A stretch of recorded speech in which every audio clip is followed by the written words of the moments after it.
each one of you the same question, but the wording will be just a little bit different because of the nature of it. First of all, Tom, you're the lone Republican on a 3-member panel. Should that matter to Lorain County residents and taxpayers? I think so, and the reason for it is I bring a balance. You know, prior to me being on the Board of Commissioners, we had a lot of issues. We had corruption in Lorain County under one-party control. We had a commissioner that was found guilty of misuse of funds, and the other commissioner during the trial actually said he wanted too much too soon. We had issues where the ACLU filed complaints because of sunshine violations, where they went into a meeting and they came out and voted to increase fees.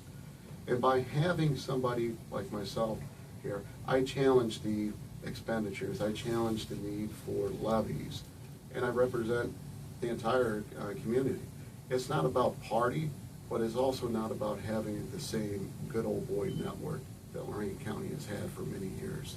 Matt, if elected, you would be the 3rd Democrat on a 3-member panel. Should that matter to Lorain County residents and voters? Well, my opponent wants to make this a partisan race and a partisan issue. If there's one thing I hear from voters all the time, it's we're tired of the partisanship. We want individuals who work together.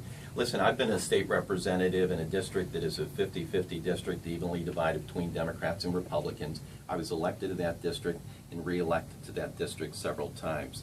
I think it's important to point out, I use a baseball analogy since EOL carries the Indians games, but Michael Brantley puts on an Indians jersey, so does Jason Giambi. They are both very different baseball players.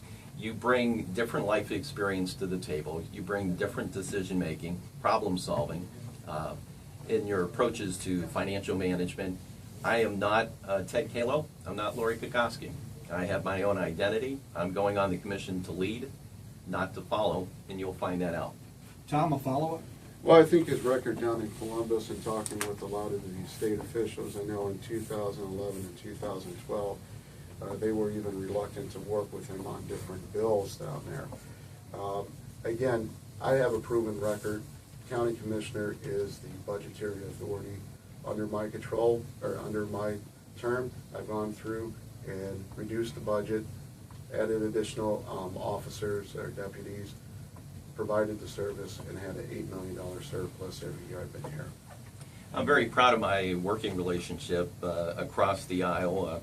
Worked on a number of bipartisan bills. My payday bill that was passed was a bipartisan bill. I've had a number of bipartisan bills in Columbus because I understand what it's like to work together. I would also encourage you to speak with Mayor Gillock in North Ridgeville, talk with Marty O'Donnell, the President of Council in Avon Lake, numerous Republicans who sit on council or sit in leadership positions, and ask them what it's like to work with Matt Lundy, and I think you'll get the answer that Matt is an easy guy to work with, and he's somebody that we know we can work with if he's elected commissioner. Our focus today on the Lorain County Commissioner's race with Tom Williams and Matt Lundy. More in a moment.